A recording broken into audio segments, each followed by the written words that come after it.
Let me talk to the person who's been walking through life like it's a maze instead of a mission. You're standing there staring at 100 doors, anxious about which one to knock on, terrified of picking the wrong one, worried about what's behind it, failure, rejection, pain. But I came to tell you something. God already chose your doors. You've been praying like God's still deciding. You've been fasting like you have to convince him. You've been crying out like heaven's still in a boardroom trying to figure out whether or not you're worth the breakthrough. But let me flip the script on you. God already made up his mind. What you call a mystery, heaven calls a memory. It's already done in the mind of God. The provision you've been stressing over, the opportunity you've been begging for, the breakthrough you've been fasting for, it's not up in the air. It's locked in the vault. God doesn't operate on maybe. He doesn't scroll through resumes. He doesn't consult your mistakes. He doesn't set his plan based on your timeline. God speaks in finished sentences. He declares the end from the beginning. That means while you're still trying to find your starting line, God's already written your finish. Think about it. In Genesis, before God ever formed Adam, he planted the garden. That's provision. The man didn't have to create his environment. He just had to walk into it. The fruit was already there. The rivers were already flowing.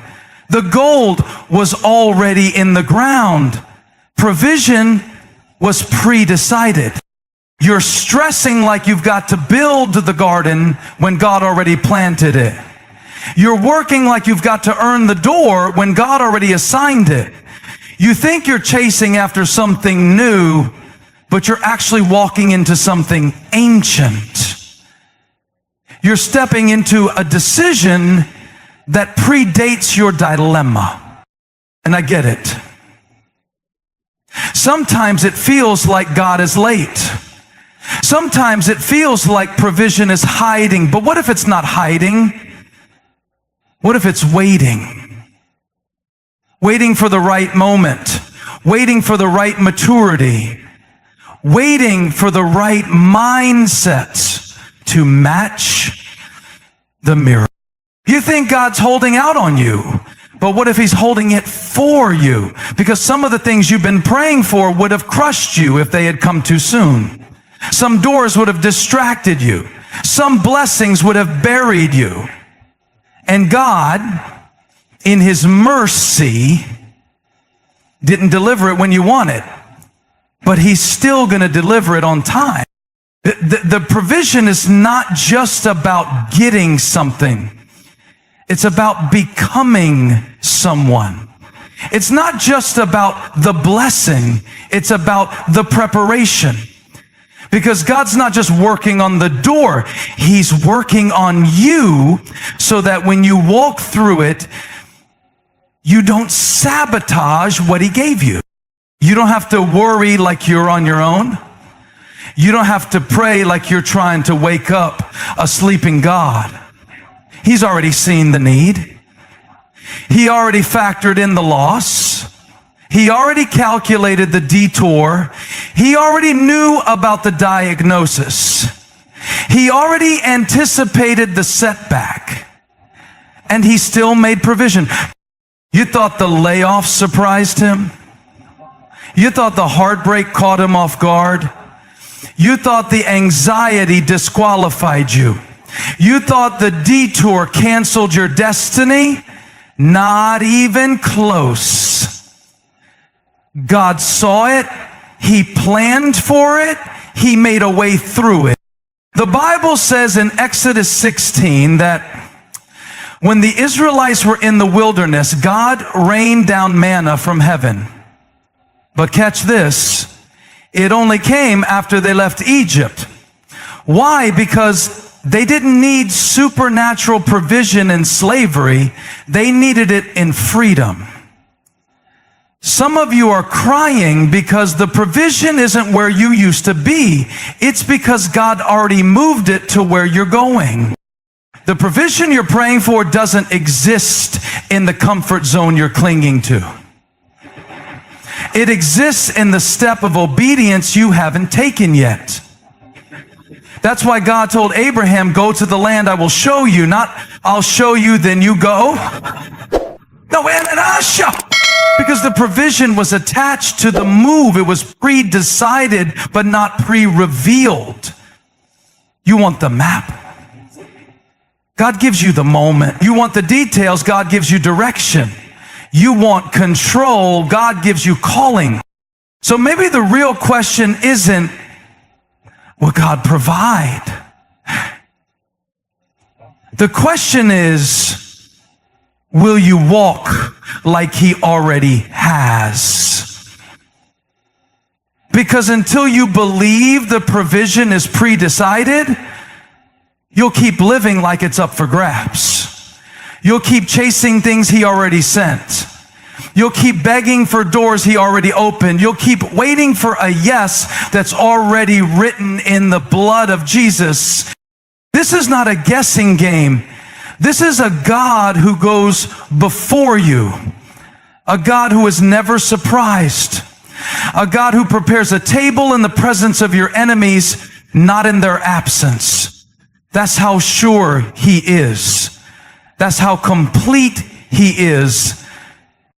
There's a lie that's been whispering in your ear telling you that if you just worry enough, if you just stress harder, if you just think through every possibility, you'll somehow control the outcome. Like worry is the key that will unlock your future, like anxiety is the fuel that powers your breakthrough. But let me tell you something. Worry doesn't open doors. Faith does. Think about it. Worry is like spinning your wheels in mud. It looks like effort, but it gets you nowhere. You can pace the floor, toss and turn, run through every worst case scenario in your head, and what happens? Nothing changes. The door stays shut. The opportunity stays distant. The problem stays the problem. Because worry is a thief. It steals your peace, your focus, your energy, and gives you nothing in return. The Bible says in Matthew 6:27, who of you by worrying can add a single hour to your life? Not one. And yet worry is the default for so many. It's the background noise in the mind of the dreamer. The secret fear behind the prayers. But here's the truth. You cannot worry your way into a miracle. You cannot stress your way into success. You cannot fear your way. Worry worked. We'd all be living the life we want by now. But worry only builds walls. Walls of doubt. Walls of fear. Walls that keep you from stepping forward. Doors don't respond to worry. They respond to faith. Doors open when you trust God's timing, not when you try to force it. Doors swing wide open when you believe God's promises more than your problem. Now, faith is not some vague feeling or blind optimism. Faith is confidence in what you hope for and assurance about what you do not see. It's stepping out even when the path is unclear. It's walking through the valley of the shadow of death without turning back. Faith moves before you see the door open. Remember Peter when he stepped out of the boat? The wind was howling, the waves were raging, and everyone else was terrified. But Peter's faith told him to step forward. His faith said, I'm walking on water because Jesus told me to. It was faith, not fear, that opened that moment. Worry would have kept Peter anchored in the boat, stuck in his comfort zone, afraid of the unknown. But faith is what made the impossible possible. When you worry, you're holding on to what you see. Your circumstances, your failures, your doubts. But faith looks beyond the seen and reaches for the unseen. Faith trusts the voice of God over the noise of the enemy. Faith says, even though I can't see the whole staircase, I'm taking the first step anyway. Doors are not opened by your logic or your hustle. Doors are opened by a supernatural power that moves when you release control and put your trust in God. You can plan, you can prepare, you can pray. And then you have to walk by faith, not by sight. Because if you wait until you feel ready, until every fear is gone, until every worry is erased, you might never move. Faith also requires patience. It understands that sometimes the door isn't open yet because God is doing something inside of you. He's shaping your character, strengthening your spirit, building your trust. Worry wants an immediate answer, an instant fix, but faith waits quietly in the tension, knowing that God's timing is perfect. And here's the kicker. Worry is exhausting. It drains your energy, your joy, your ability to act. Faith, on the other hand, energizes you. Faith gives you boldness to knock, confidence to step forward, peace to rest in the process. When you choose faith, you don't just open doors, you open yourself up to the power of God working through you. I want you to imagine what your life would look like if you stopped worrying about the doors you can't control and started stepping boldly through the ones God's already opened. How much weight would be lifted off your shoulders? How much freedom would flood your spirit? Worry chains you to anxiety and fear. Faith sets you free to move, to grow, to receive what God has prepared. It's easy to say have faith, but it's another thing to live it when the odds seem stacked against you. That's where faith becomes a choice, not just a feeling. You have to choose faith every day. Choose to believe that God's got your back when the door seems locked. Choose to trust His plan when the way is unclear. Choose to believe that even in the waiting, something is working behind the scenes. And sometimes faith means knocking repeatedly. It means perseverance. It means showing up even when it feels like the door won't open. Because doors often open after persistent faith, not after passive worry. You can't wait for perfect circumstances. You can't wait for fear to disappear. You have to knock with confidence, knowing that the one who chose the doors is faithful to open them. Worry wants to steal your moment. Worry wants to keep you frozen in fear, stuck in a place of what if. But faith moves you forward. Faith says, I'm not defined by my doubts. I'm defined by the God who has already chosen my doors. Faith sees the closed door not as a dead end, but as a not yet. Faith presses in, knocks again, steps out, and believes the door will open. There's something about a closed door that feels like the end of the road. It feels like rejection, failure, missed opportunity, a dead end. You knock, you try, you pray, and the door just doesn't budge. And your first instinct is to panic. You think, God, what's going on? Why is this door closed? Am I off track? But what if I told you that closed doors are not just obstacles, they are divine direction. When God closes a door, He's not punishing you or shutting you out. He's redirecting you. He's steering you away from what could have been harm disguised as blessing. He's guiding you towards something greater than you could have imagined on your own. Closed doors are sometimes God's way of saying, not this way, not now. Trust me to lead you. Think about Joseph in the Bible. His door was slammed shut over and over again, sold into slavery, falsely accused, thrown into prison. Each door was closed to what he thought was his path. But those closed doors were divine detours that led him to a throne. If Joseph had pressed through those closed doors in his own strength, he would have missed the God-ordained promotion waiting for him. Closed doors keep you from walking into traps.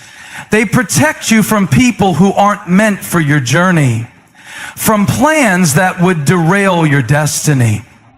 God's no is not just a refusal, it's a reroute. The closed door is a signpost pointing you in a different direction, and that direction is always toward His best for you. Sometimes we think the door we want is the only door. We get so focused on one specific outcome that we miss the bigger picture God is painting. Closed doors force us to look around, to seek His guidance, to wait on His timing. It's in that waiting and seeking that we develop patience, resilience, and trust. The Apostle Paul experienced closed doors too. He tried to go to certain places to preach the gospel, but was prevented. He didn't argue or force his way through. He listened and obeyed the Spirit's redirection. And through those closed doors, the gospel spread in ways he couldn't have planned. Sometimes God's redirection is bigger than our vision. A closed door can also be a test of your faith. It's easy to trust God when everything's going your way. But when the door closes, when the path is blocked, that's when faith is really tested. Will you give up? Will you become bitter? Or will you lean into God's wisdom, believing that He knows what you don't yet see? Every closed door is an opportunity to trust God more deeply. It's an invitation to surrender control and say, I don't understand this, but I trust you. When you do, you align yourself with His perfect plan. Closed doors keep you in the waiting room for the right timing, the right season, the right opportunity. Have you ever been so fixated on getting through one door that you failed to notice the window got opened somewhere else? Closed doors sharpen your spiritual eyesight. They force you to rely less on your own understanding and more on God's guidance. Proverbs says, trust in the Lord with all your heart and lean not on your own understanding. Closed doors remind us of this truth. Sometimes the pain of a closed door is God's way of redirecting your heart, your character, your purpose. He's pruning what doesn't belong so that what remains can flourish. Closed doors are part of your refining process. They prepare you for the next level of your journey by teaching you perseverance, humility, and trust. You might be tempted to knock harder, to try to break the door down, but divine direction means sometimes knowing when to stop knocking. Sometimes the greatest act of faith is stepping back, turning around, and looking for where God is leading next. That takes courage because it means releasing what you thought you wanted and embracing what God knows you need. Closed doors are not God's way of shutting off your destiny. They're His way of protecting your destiny. They're His way of saying, I'm still working behind the scenes. I have a better plan. When you see a closed door, don't see defeat, see divine direction. Don't see rejection, see redirection. Don't see a block, see a blessing in disguise. In fact, many of God's greatest plans are revealed to us not at the open door, but during the closed door season. It's in that waiting, that uncertainty, that you grow, that you learn, that your faith is stretched and strengthened. Closed doors teach you to be patient, to be prayerful, to be persistent. Not in trying to open the door, but in trusting the one who holds the keys. If you could see the whole map, you'd understand why some doors close and why some doors open. But since you can't, your best move is to trust the guide. Trust that every door, open or close, is part of His perfect plan to get you where you're meant to be. There's a tension we all wrestle with. The tension between wanting to control everything and needing to trust God with it all. We live in a culture that prizes control. Control of our schedules, control of our finances, control of our futures. But here's the truth that will set you free. Walking in control is a heavy burden, but walking in confidence is freedom. Control means you're trying to hold everything in your hands, trying to dictate every step, trying to force outcomes. It's exhausting. It's frustrating. It's faithless. Because control says, I don't trust God to handle this. Control says, I have to fix it myself. Control says, if I loosen my grip, everything will fall apart. But confidence, real confidence, is different. Confidence is rooted in the character and power of God, not in your ability to micromanage life. Confidence says, God is bigger than my problems. He's sovereign over my circumstances. I can trust Him even when I don't understand. Confidence is calm in the chaos because it knows who holds the future. The Bible tells us in Proverbs 3:5-6, trust in the Lord with all your heart and lean not on your own understanding. In all your ways submit to Him, and He will make your paths straight. That's walking in confidence. Not leaning on what you can control, but leaning on what God controls. And submission here doesn't mean defeat. It means peace. When you try to control everything, you're basically saying, God, I don't trust you enough to step back. You hold tight, and what happens? You're bound up by fear, anxiety, and exhaustion. You become so focused on managing every detail that you miss the miracle that God is already working behind the scenes. Walking in confidence means releasing the illusion that you have to do it all. It means saying, God, I don't need to see the whole plan. I just need to know you. It means trusting that even when the path is unclear, even when the door seems closed, God is in control. And that confidence propels you forward even when fear whispers, you can't. Confidence comes from experience, seeing God come through again and again. It's not blind faith, it's tested faith.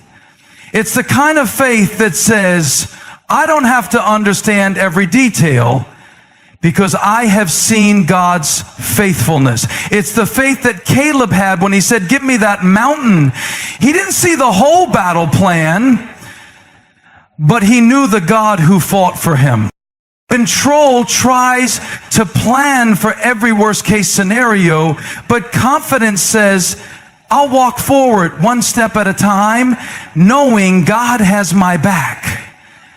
Confidence allows you to move boldly because it rests in the promise that God's got this. Even when the door is still closed, even when the road is rough. You see, walking in control is heavy because it's all on you. But walking in confidence is light because it's all on Him. Jesus said in Matthew 11:28-30, come to me, all you who are weary, and I will give you rest. Rest isn't found in controlling your life. Rest is found in confidence. Confidence that God is bigger than your burden. Confidence also changes the way you face opposition. When you walk in control, opposition feels like a threat. When you walk in confidence, opposition feels like an opportunity for God's power to be displayed. You begin to see challenges not as roadblocks, but as opportunities to grow and trust God more deeply.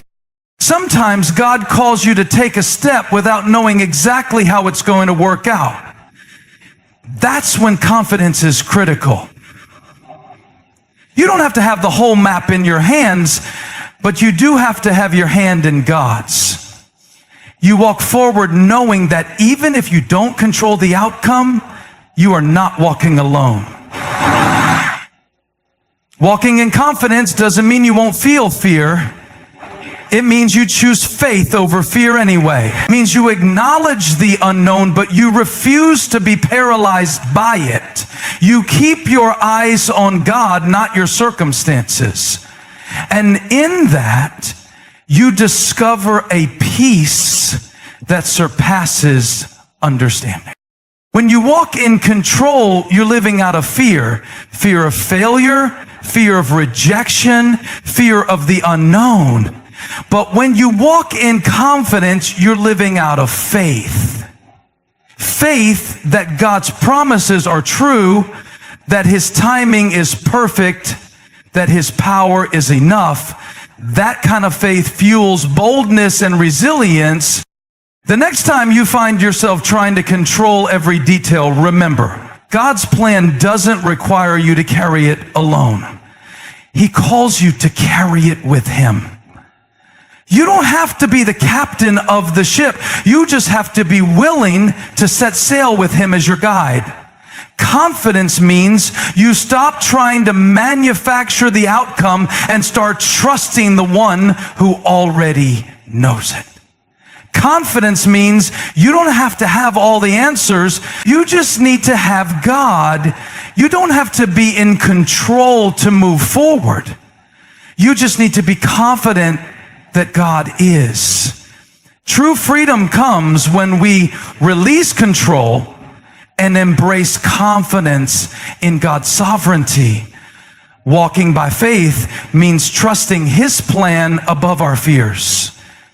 Knowing He guides every step. Confidence empowers us to move forward boldly, not because we control the outcome, but because God does.